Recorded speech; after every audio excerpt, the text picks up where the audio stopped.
Hey guys, if you enjoy these videos and want more, then please consider subscribing.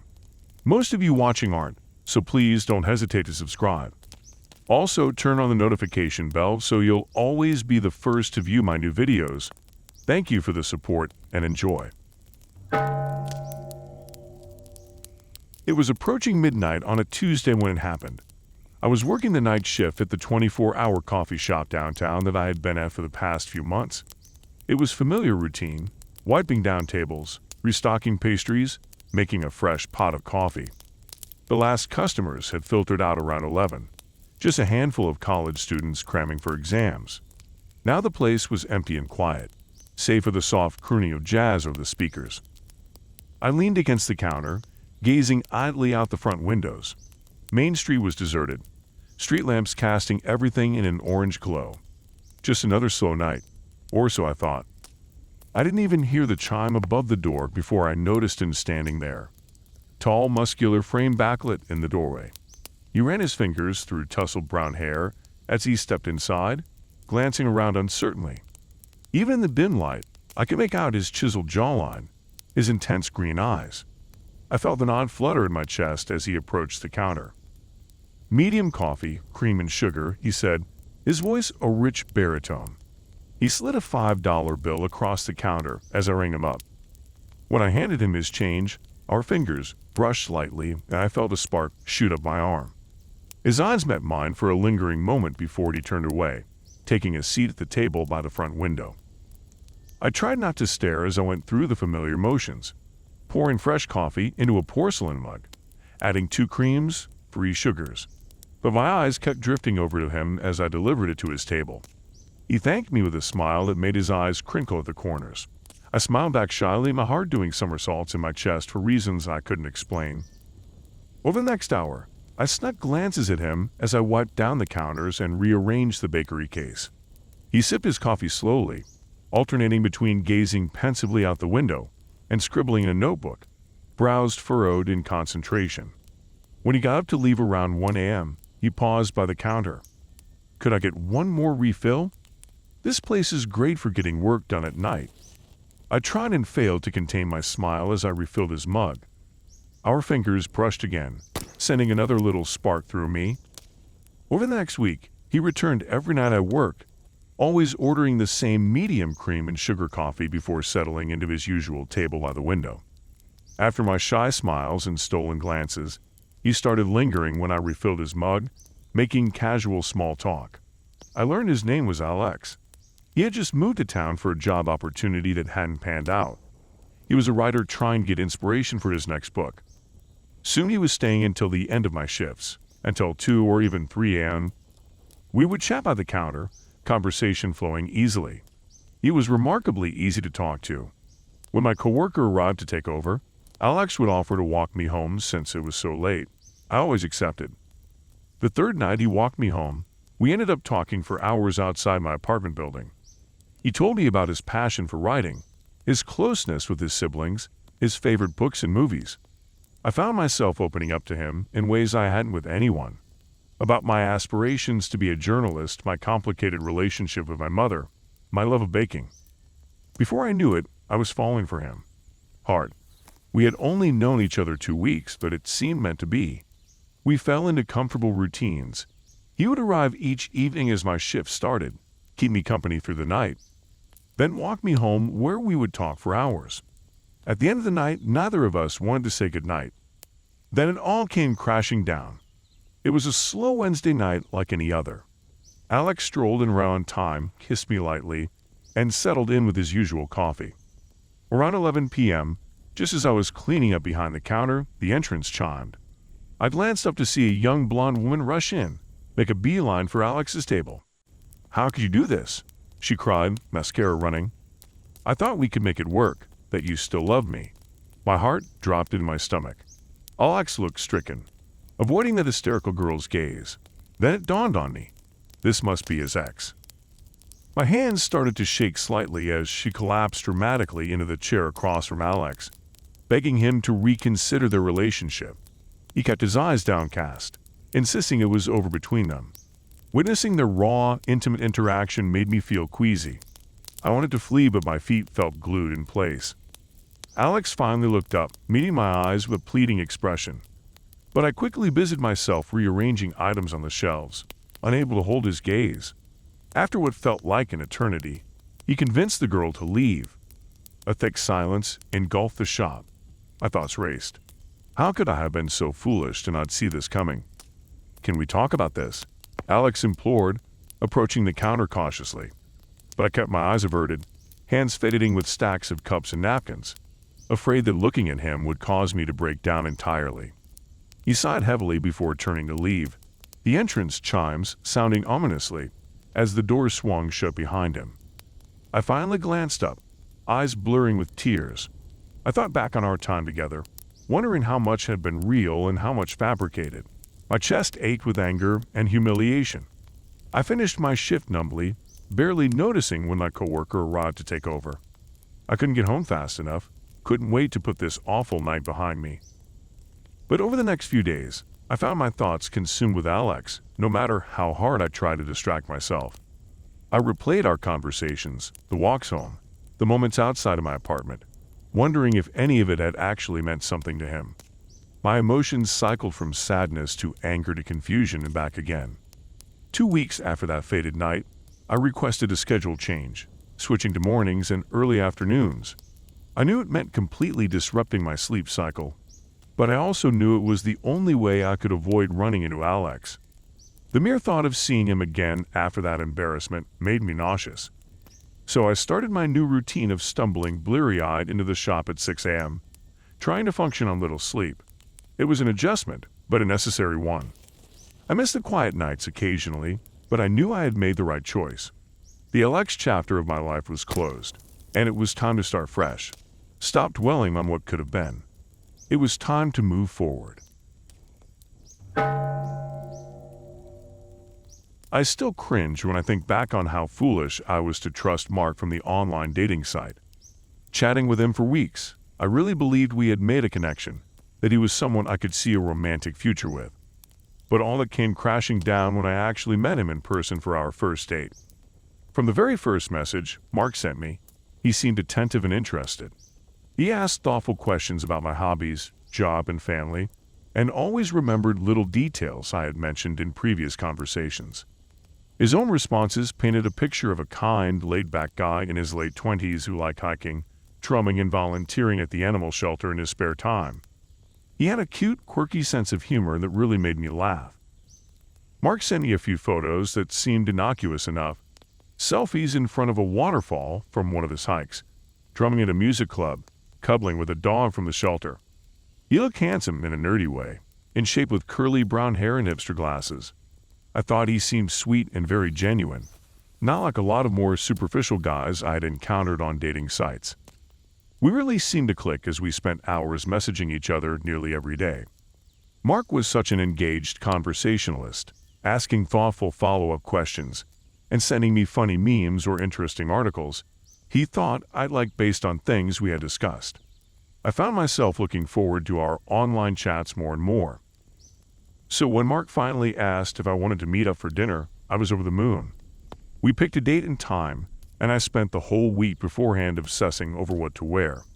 I don't know why I was so invested in this guy I'd never actually met, but somehow our messages had cultivated a strong connection in my mind.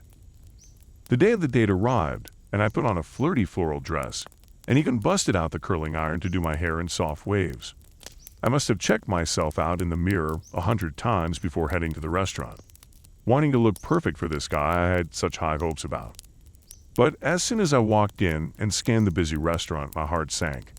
None of these men looked anything like Mark's photos.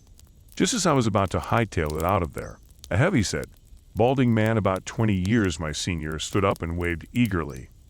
"Jen, over here," he called out. I hesitantly approached, dread pooling in my stomach. "Mark," I asked, barely masking the disappointment in my voice. He confirmed his identity cheerfully, seeming not to notice the confused look on my face as we sat down. This was not at all the Mark I had been messaging for weeks, the cute outdoorsy guy with curly hair and a charming smile.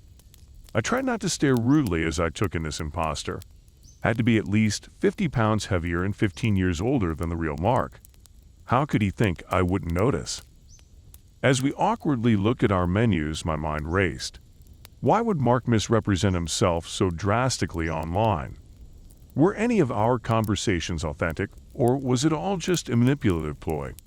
I couldn't reconcile this older, heavier catfisher with a guy who had seemed so genuine over messages. Once the server took our order, Mark launched into self-absorbed stories about work and expensive trips he had taken. He clearly loved the sound of his own voice, and I could barely get a word in edgewise between his pompous boasts. This was nothing like our balanced, engaging online chats. The dinner dragged on excruciatingly. Mark prattled on obliviously as I grimaced through my pasta, barely listening to his self-centered monologuing.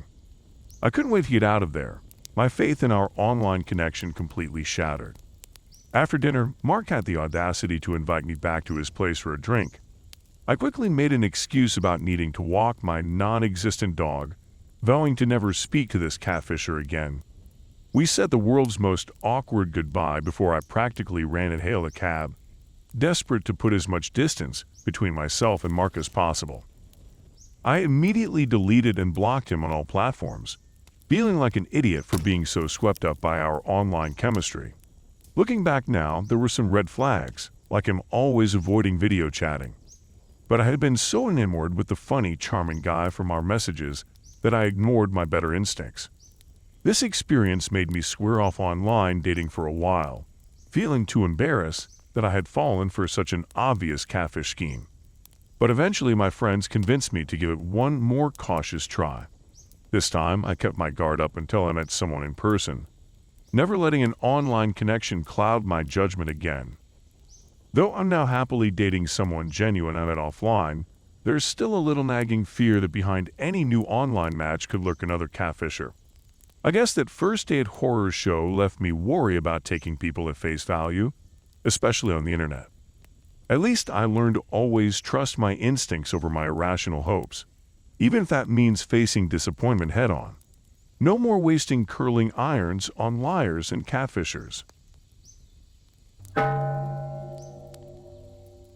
I was really excited for my date tonight with Jennifer, this gorgeous brunette I met last weekend at Murphy's Bar downtown. We hit it off instantly. She was funny and easy to talk to. When I asked her out, she happily agreed and suggested we meet up for dinner at Bella's, this cozy little Italian restaurant not far from the bar. I arrived at the restaurant early and put my name in for a table, eagerly glancing at the door every few minutes waiting for Jennifer to arrive. Right on time, I saw her walk in looking just as stunning as I remembered, with her long dark hair flowing over her shoulders. She spotted me and waved, her green eyes lighting up with a smile. We exchanged a friendly hug, and the hostess quickly got us settled at a romantic table for two near the back. The ambience was perfect with dim lighting, candles on each table, and a guitarist playing acoustic music. After looking over the menus, we ordered a bottle of Chianti and some bruschetta as a start. I was feeling really good about the date so far. Jennifer seemed comfortable, and I was thrilled that conversation flowed easily between us. As soon as the waiter walked away, though, Jennifer's whole demeanor changed. She looked me straight in the eyes and abruptly started telling me all about her messy divorce from her ex-husband. I nearly choked on my wine as she launched right into the details of their nasty separation. According to Jennifer, she and her ex Mark had a whirlwind romance in college. They got hitched a few years after graduation, and from the start, Mark became controlling and verbally abusive. After having 2 kids together, she finally got the courage to leave him 2 years ago, when she found out he was cheating on her with his young secretary. Jennifer proceeded to pull out a thick manila folder from her oversized purse, plopping it loudly on the table.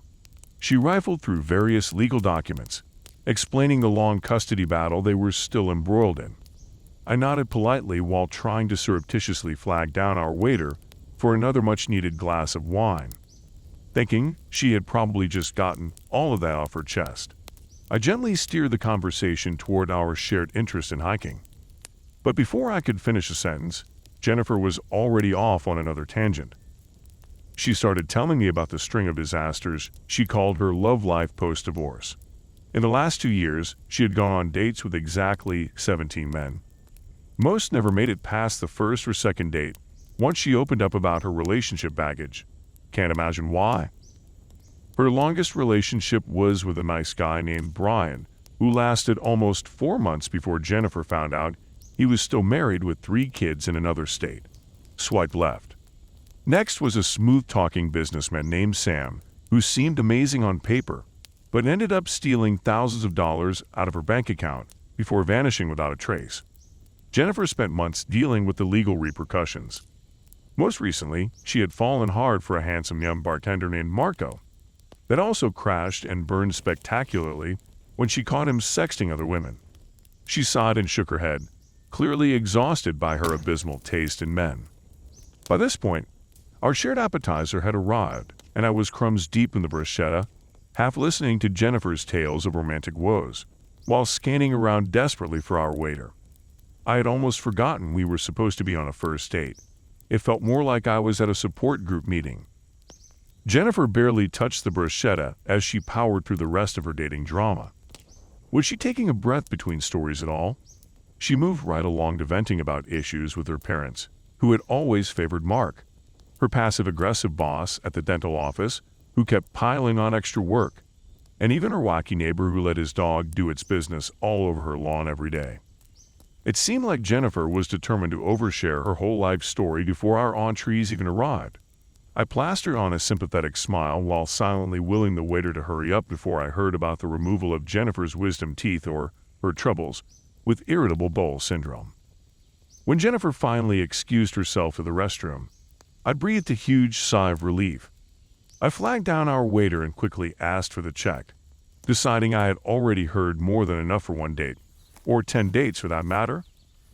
Jennifer looked slightly disappointed when she returned to find me settling up the bill, but I spun a story about having an early meeting for work the next day. I gave her a brief hug at the door and nodded absently as she said we should definitely do this again sometime. As I drove home, I shook my head thinking about the evening. That had to go down in history as the worst first date ever. While getting to know someone is great, there should definitely be limits on oversharing, especially with a total stranger. Here's hoping my next first date includes more getting to know you conversation and a whole lot less unloading of emotional baggage. It was a sunny Friday afternoon when I left work and headed home to get ready for my date with Mark. We had matched on Tinder a few weeks prior and had some pleasant conversations over text. When he asked to meet up, I didn't think much of it and agreed to dinner that evening. I took extra time getting ready, making sure my hair and makeup looked just right. I chose a flattering dress and heels to wear, feeling excited for the date. Mark had suggested a trendy new restaurant downtown for dinner. I arrived and gave the hostess Mark's name. She led me through the busy restaurant towards the bar area. That's when I spotted Mark waiting, a glass of red wine already in hand. He looked just like his photos, tall with dirty blonde hair, and flashing a grin as he saw me approach. He sped up to greet me, and I was caught off guard when he pulled me into an overly friendly hug. As we sat down, he looked me up and down and commented, "You're even prettier than your pics." I laughed awkwardly, taken aback by the intimacy of his body language and words when we just met. A server came by for our drink order, and we made small talk as we looked over the menu. Mark asked me about my job, my family back home, my hobbies. I told him about my role as a marketing associate, my tight-knit family, and my love of spin classes. Our conversation flowed smoothly with the usual first date questions. Nothing seemed amiss at first. After we ordered, however, Mark's tone started to shift. He began initiating more serious talk about the future. It started when he asked if I saw myself marrying and having kids someday. I replied casually that sure, I hope to have those things if I met the right person. But Mark took it further, saying things like, "When we get married," and, "Oh, just imagine how cute our babies will be." I froze with my wine glass halfway to my lips. Did he really just say, "when we," instead of "if we"? I set down my glass slowly, feeling uneasy. But Mark continued musing about our hypothetical future, unfazed. "We'll have to get a place with an extra bedroom for the nursery, of course," he said. "Oh, it's somewhere dog-friendly, since we'll need room for that retriever I want to adopt with you." I stared at him, stunned by his presumptuous attitude. Moving in together, children and pets? This was our first time even meeting, and he was acting as if we already shared a life. I shook my head slightly and took a large gulp of wine. What had I gotten myself into here? When our food arrived, I focused intently on eating, hoping to avoid contributing to the conversation. But Mark had other plans. "Here, try this," he said, spearing a bite of his chicken and holding it across the table for me. I recoiled instinctively from the forkful of food being waved in my face. Mark looked briefly annoyed, then rearranged his expression into a smile. "Sorry, I'm just so comfortable with you already," he exclaimed. "I can tell we have a real connection. I'm just so excited thinking about our future together." He then started back in about living together, asking me in detail about my decor preferences and how I envisioned our shared space. I set down my utensils, my appetite vanishing. Somehow I had to shut this down before he started picking baby names. "Mark," I began gently, "I appreciate your enthusiasm, but I think we should start slow here. This is only our first date after all." Mark waved his hand dismissively. "I know we're meant to be," he asserted. "I've never clicked with anyone like I have with you. Let's make it official." To my horror, he pulled out his phone and said brightly, "Smile. Let's update our status to in a relationship and post some pics from tonight." Seeing my panicked expression, he lowered his phone reluctantly. His upbeat smile faded for the first time into a look of annoyance, but then the intense grin was back. He reached across the table and grabbed my hand tightly. "Jessica, I know you feel the same way about me deep down," he implored. "We just fit so perfectly together. You'll see, this is fate." I gently extracted my hand from his grip. "Mark, we just met," I said firmly. "Let's please slow things down and see how tonight goes." I tried to flash an easy smile, but inside my heart was pounding. His behavior was setting off all kinds of red flags. Mark looked briefly angry again at my rejection, but the look vanished as quickly as it had appeared. "You're right, I'm getting ahead of myself," he conceded. "Let's just enjoy the rest of the night together, okay?" He raised his glass in a cheers motion and took a long sip of wine, peering at me intently over the rim. I nodded weakly and turned my focus back to my plate, avoiding eye contact. The rest of dinner passed tensely, with Mark prattling on about future vacations we would take and commenting on my supposed perfections. I offered only one-word responses, praying for the day to end. After what felt like an eternity, we finally left the restaurant. As we walked to our cars, Mark slid his arm firmly around my waist, pulling me against him. My whole body stiffened. "Let's drive to my place for a nightcap," he suggested, his grip tightening. "Wouldn't you like to see where we might live together someday?" I wriggled away as politely as I could. "It's getting late. I should really head home," I replied, quickening my pace towards my car. "But dinner was lovely, thank you." I forced my voice to remain light. Mark's face clouded again with that brief flash of anger, but was quickly replaced by his usual eager smile. "No problem. I'll call you tomorrow so we can meet up again soon," he said. Before I could respond, he leaned down to try and kiss me. I turned my head just in time and his lips landed on my cheek. Repulsed, I took a full step back. "I'm sorry, Mark, but I'm just not feeling a romantic connection," I said bluntly. "I think we'd be better as friends." I held my breath, waiting for his reaction. Mark looked stunned, as if the possibility of rejection had never occurred to him. For a moment, I was afraid he might get angry, but his composure returned quickly. "No worries, I came on too strong," he said casually. "Give me a call later this week, and we'll continue getting to know each other." He gave me a final smile and headed off towards his car. I watched him drive away with a profound sense of relief. The disaster of a date was finally over, or so I thought. Over the next 2 weeks, I kept receiving messages from unfamiliar numbers saying things like "dinner again soon" and "can't stop thinking about you." Mark was clearly using burner phones to contact me, even though I never responded. One evening I came home to find a huge bouquet of red roses on my doorstep with a card signed, "Love, Mark." I threw them in the trash, immediately feeling chilled. A few days later, Mark showed up at my Saturday morning spin class. He claimed he was in the neighborhood and just wanted to chat, but I demanded he leave and never contact me again. The final straw came when I noticed Mark trying to friend my family members on social media. He even messaged my sister asking about my relationship status. Mortified and frightened by his stalker-like behavior, I threatened to call the police if he didn't leave me alone for good. After that, the messages and surprise visits finally stopped. But I remained jittery and suspicious for weeks, constantly glancing over my shoulder. That unsettling first date with Mark left me badly shaken and much more cautious about meeting men from dating apps. His initial friendliness masking darker intentions taught me that you truly never know someone's true colors until you meet in person. Going forward, I vow to trust my instincts and exit any situation that seems unsafe. My night with Mark was a cautionary tale I'll never forget. I was feeling excited yet anxious as I got ready for my first date with Daniel. We had matched on a popular dating app a few weeks prior and had been chatting regularly. He seemed totally normal, friendly, funny, and easy to talk to.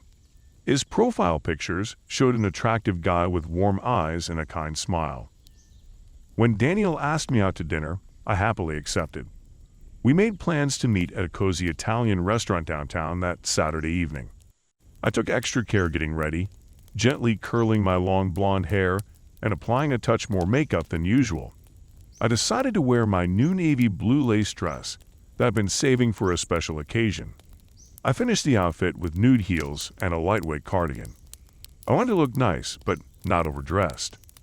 Arriving at the restaurant right on time, I checked in with the hostess and waited nervously by the entrance. I fiddled with my bracelet and smoothed non-existent wrinkles from my dress, wondering if Daniel would like how I looked. Just then, I saw him walk in, tall and handsome in dark wash jeans and a burgundy button-down shirt. He gave me a warm hug and said I looked beautiful, instantly putting me at ease. The hostess grabbed 2 leather-bound menus and led us to a small table near the back. The conversation flowed easily once we sat down. Daniel told me about growing up in the Midwest before his family moved to the East Coast. I shared funny stories from my childhood and how I ended up moving here after college.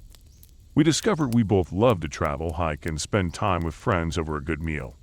He was easy to talk to and seemed genuinely interested in what I had to say. After we ordered, Daniel's tone shifted. He revealed that he had just moved back home after being away for a while. I innocently asked where he had been. That's when he dropped the bombshell.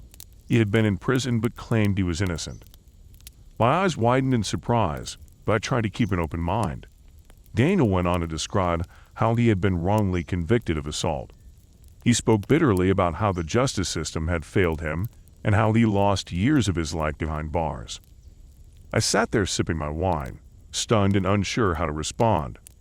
This was definitely not a first date revelation I could have prepared for. As the evening wore on, Daniel became more impassioned. He went into intricate detail about the night of the crime and how the evidence was fabricated. He said the police, the witnesses, even his own lawyer had lied and conspired to lock him up. His eyes took on a paranoid, angry look as he described the injustice done to him. I started to feel very uncomfortable and fearful. When our food arrived, Daniel was still fixated on how he had been wrongly accused. He stabbed at his pasta like he was envisioning violence, all the while ranting about getting revenge. He said he knew ways to make those who put him in prison pay. I realized I needed to get out of there immediately for my own safety. I quietly grabbed my purse from the back of my chair and softly said I wasn't feeling well, making up an excuse about food poisoning. I briskly walked away from the table without looking back, giving the waiter a desperate glance signaling for help. I rushed straight for the back exit into the alleyway, not even bothering to stop in the restroom. My heart pounded as I speed walked to my car, scared Daniel had decided to follow me. I kept glancing over my shoulder but didn't see him. With shaky hands, I started my car and peeled out of the parking lot, driving way faster than the speed limit. I kept anxiously checking the rearview mirror, worried I was being chased down. When I finally felt I was far enough away, I pulled over to the side of the road and completely broke down. I was crying and still violently shaking from the adrenaline. What was supposed to be a fun first date turned into one of the scariest nights of my life. I felt foolish for not recognizing the red flag sooner. After calming down, I continued my drive home on high alert. I kept all the lights off and triple-checked that my door was locked. I shut the blinds and curtains, irrationally worried Daniel had followed me and knew where I lived. I stayed awake all night worried he might try to come after me. In hindsight, I'm grateful I escaped unharmed. Daniel initially seemed charming and harmless, but his unhinged rantings exposed his true unstable nature. I should have ended the date the second he mentioned being in prison, but I was too shocked to act quickly. This experience taught me to always follow my instincts. If I ever feel unsafe or uneasy, I have to remove myself from the situation immediately, no matter how awkward it is. I'd rather be rude or impolite than become another victim. I eventually deleted all my dating profiles, too rattled to put myself out there again anytime soon. That horrifying first date showed me you really don't know what darkness someone is hiding or what they're capable of. I'll be much more cautious moving forward and make sure to meet in very public places from now on. I never heard from Daniel again, but I'll always vividly remember how quickly a pleasant date turned into a terrifying escape. My skin still crawls when I think of how close I came to finding out what revenge he had planned. I had met Jake online a few weeks ago, and we really hit it off chatting and texting. He seemed charismatic, thoughtful, and normal enough. So when he asked me out on a proper first date, I enthusiastically said yes. The day arrived and I spent an hour getting ready, making sure my hair and makeup were just right. I had on a new floral print dress and my favorite pair of wedge heels. Jake picked me up right on time in a shiny black car. I smiled to myself, thinking how handsome he looked just like in his photos. Jake suggested we try a cafe downtown that I had never heard of. When we arrived, I was pleasantly surprised by the charming, almost elegant atmosphere. Each table was adorned with fancy tablecloths, glittering candles, and a small vase of fresh flowers. Soft jazzy music played in the background. Jake claimed to be a regular here and waved hello to the hostess as we were promptly seated at a choice table by the window. As I gazed out at the quaint streetscape, Jake assured me I would love the food and walked me through some recommendations from the menu. Everything sounded delicious. We decided to start with some bruschetta, and then I would get the lemon ricotta ravioli while Jake opted for the braised short ribs. While we waited for our server, I noticed a beautiful chocolate cake on display near our table. It had glossy ganache perfectly poured over the top. I was just admiring the elegant cake when suddenly Jake pulled out a pocket knife. Without any hesitation, he casually leaned over and cut into the cake, slicing off a generous piece and putting it onto a plate for me. I sat there stunned, my eyes darting back and forth between Jake and the pocket knife now lying on our table. Seeing my reaction, Jake chuckled and said, "Don't worry, I know the owner well. Try it. Their chocolate cake is to die for." I hesitantly took a small forkful while trying not to seem unnerved. Why did he have a knife on him? And why was it no big deal to use it like that in public? I started questioning if I had made the right choice agreeing to this date. Despite my squirreling concerns, I had to admit the rich chocolate cake was delicious. We made more polite small talk as we waited for our food. I kept glancing nervously at the pocket knife, just lying there ominously between us on the pristine tablecloth. After we ate, Jake suggested a walk around the neighborhood to help digest. The evening was mild and pleasant, so I agreed, thinking maybe I was overreacting about the knife thing. But before long, I saw him use it again. As we strolled down the tree-lined sidewalks, he would occasionally stop, crouch down, and scrape dirt clumps off the bottom of his shoes using that same knife, right there on the sidewalk with people walking by. Then he would simply wipe the blade on his pants and put it back in his pocket like it was nothing. By now, I was completely freaked out. My intuition was screaming that this guy was dangerous. As we looped back in the direction of the restaurant, I decided I had to say something. Mustering up courage, I asked, "Do you actually ever wash that knife?" Jake stopped abruptly and turned to me with a puzzled look on his face. "Wash it? No. Why would I need to wash it?" I felt sick realizing I had eaten cake sliced by this unwashed pocket knife that had touched his filthy shoes. We had almost reached the car when Jake suddenly grasped my hand, stopped me under a street lamp, and declared, "I am so in love with you." I knew the moment we met online that you were my soulmate. I stood frozen, completely taken aback. How could he love me when we just met in person for the first time tonight? I stammered through some reply about needing more time, and he just smiled serenely and said, "When it's meant to be, trust me." Jake leaned in to try and kiss me, but I dodged it and jumped into the passenger seat, avoiding looking at him. The drive back was painfully silent as I mentally kicked myself for not listening to my intuition sooner. When we got to my place, I leaped out, ran straight into my building without glancing back, and immediately blocked his number. Later that week, I heard from a friend that she actually went on a date with Jake a few days after me. She said he once again pulled out a pocket knife to cut food at the restaurant they went to. It seemed this bizarre knife habit was just part of his repertoire. I felt relieved I had exited when I did, but also sorry for the next girl. Jake clearly needed help and a serious lesson in proper knife etiquette and dating.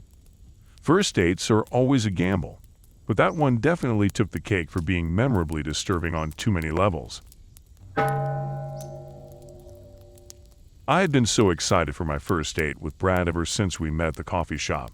He was cute, funny, and seemed genuinely interested in me. We really hit it off chatting by the espresso machine and agreed to meet up later that week for dinner. I went home ecstatic that morning, already dreaming of the possibilities. The morning of the big date, I woke up early, too energized to sleep. I spent way too much time getting ready, trying on outfit after outfit. I must have changed looks 5 times before settling on a casual but cute sundress and flats. I didn't want to come across overly done up. I headed out the door feeling confident, even adding a splash of my favorite perfume for good measure. Arriving at the restaurant precisely on time, I checked in with the hostess. She informed me my date hadn't arrived yet, but escorted me to a small table set for 2. The restaurant had a romantic ambience, with low lighting and fresh roses on every table. I wondered if Brad had chosen this place specifically for our first date spot. I sat down feeling a mixture of excitement and nerves, anxiously awaiting his arrival. After about 10 minutes with no sign of Brad, I started to grow concerned. I wondered if he had gotten stuck in traffic or held up at work. I almost called his cell, but decided against seeming overly eager. Plus, he still had a few minutes before he was officially late. I touched up my lip gloss and straightened my silverware, trying to occupy my restless hands. Just then, I spotted Brad entering the restaurant. My pulse quickened, but then I noticed he was not alone. Trailing behind him was a woman holding hands with a young boy, about 5 or 6 years old. Panic gripped my chest. Wait, was he married? My mind raced, but then Brad approached with a wide grin. He apologized for his tardiness and introduced his companions as his sister Michelle and his nephew Jake. I managed a polite smile, despite feeling completely perplexed. He explained they were joining us just to say a quick hello before heading to see a family movie across town. I nodded, trying not to show my bewilderment at their presence. After brief, stilted small talk, the pair departed for their film. Finally alone, Brad and I began our date. The conversation was flowing nicely when he made his first mention of Michelle and Jake. At first, I didn't think much of it, but then he referenced them again and again. He told me all about their weekly yoga classes, Jake's Little League team that Brad helped coach, and their upcoming beach vacation together. The constant references struck me as odd for a man on a first date, but I tried to go with it. About halfway through our meal, Brad's cell phone rang. He apologized and stepped away from the table to answer it. I could just make out snippets of his lowered voice, saying things like, "Hey babe," and an "I miss you." My intuition prickled. This was clearly no call from his sister Michelle. When Brad returned to the table, his demeanor had shifted. He seemed antsy and distracted, no longer focused on our conversation. I had a sinking feeling in my gut that something wasn't right. The phone call, the awkward date crashing earlier, it all felt like pieces of a puzzle I couldn't quite solve. In record time, Brad flagged down our waiter for the check and said we should get going. I politely declined his offer to share a cab, explaining I needed to get home. He looked immensely relieved as we parted ways on the street. My mind was spinning on the ride home, replaying all the red flags from the night. Bringing his sister and her son to chaperone our first date was bizarre, but I had tried to give him the benefit of the doubt. But the phone call proved he had lied about their relationship. Why hadn't he just been honest if he had a girlfriend? The web of deception made me feel sick. Back in my apartment, I sent Brad a text immediately dissolving any further plans. His reply expressed apology for the misunderstanding, but I didn't buy it. I blocked his number, wanting no further contact. I was so disappointed my long-awaited date had ended in such an utter disaster. But better to know now Brad's true colors before developing deeper feelings. I refused to let one bad experience stop me from getting back out there. When the time was right, I would give love another chance. Hopefully the next man in my life would have the integrity to be truthful from the start. I was proud of myself for ultimately trusting my gut instinct that something was amiss. This mess of a first date taught me to recognize red flags to avoid another ambush. From now on, any mention of an ex or mysterious calls would signal it was time to move on. I had faith there were still good guys out there, even if finding my prince meant kissing a few more frogs along the way. For now, I knew the best thing was to leave that coffee shop Lothario far behind in the past where he belonged. I was feeling pretty optimistic going into my coffee date with Sarah. We had matched on that new dating app a few weeks back, and she seemed totally likable from our messages. Her profile showed pictures of a cute outdoorsy blonde who liked action movies, hiking, and Italian food. In our chats, she came across as really friendly, asking me thoughtful questions and sharing funny stories from her job in sales. When she suggested meeting up in person, I was pleasantly surprised as I hadn't had much luck on dating apps before. But Sarah seemed promising, so we made a plan to get coffee downtown that Saturday afternoon. I arrived at the coffee shop early to scope it out. It was one of those trendy places with brick walls, exposed pipes, and alternative music playing. I managed to snag a small wooden table by the front window. While waiting for Sarah, I pretended to check emails on my phone, but was really watching the door. Right on time, I saw a petite blonde woman walk in wearing jeans, boots, and a burgundy top. She glanced around and I recognized her immediately from her photos. I stood up and gave an awkward little wave. Her face lit up with a wide smile as she hurried over. "You must be Tom," she said warmly, shaking my hand before sitting down. Up close she was just as cute as her pictures, with a bubbly energy about her. We launched right into conversation, and the first half hour flew by quickly.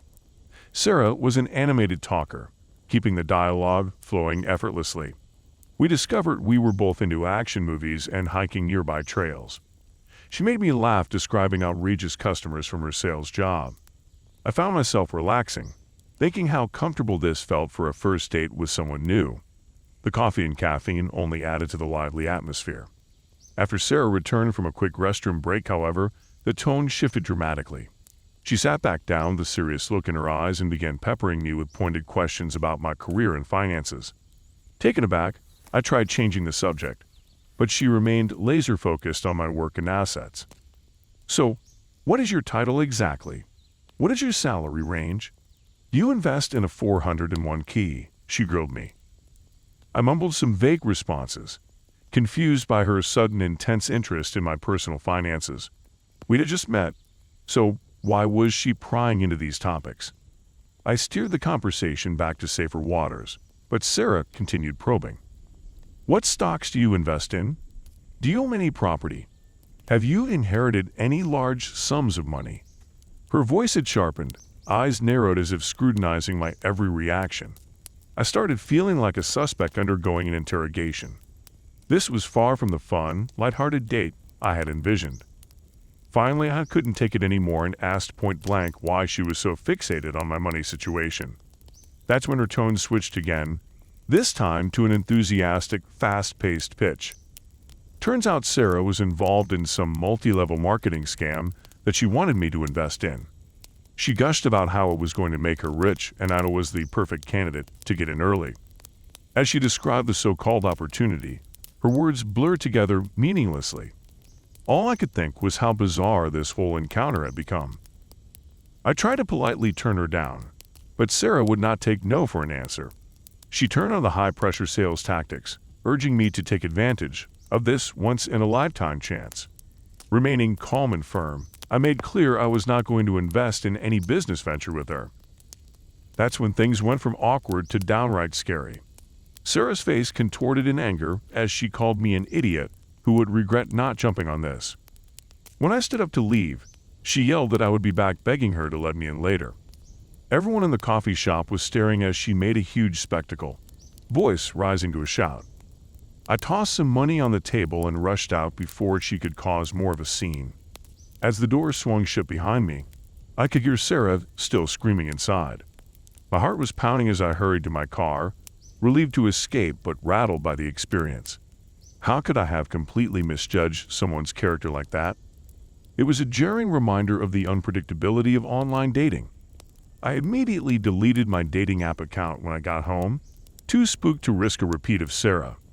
While initially she had seemed like a sweet, outgoing girl next door, she had transformed into a scary, money-obsessed monster before my eyes.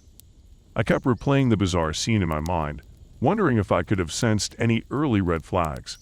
But ultimately, I was just grateful to have escaped unscathed, with only emotional wounds from my first date from hell. If you enjoyed these stories, share your thoughts in the comments below. And if you had similar encounters, please share your experiences too. Thank you for watching. Please like and subscribe as it supports me a lot.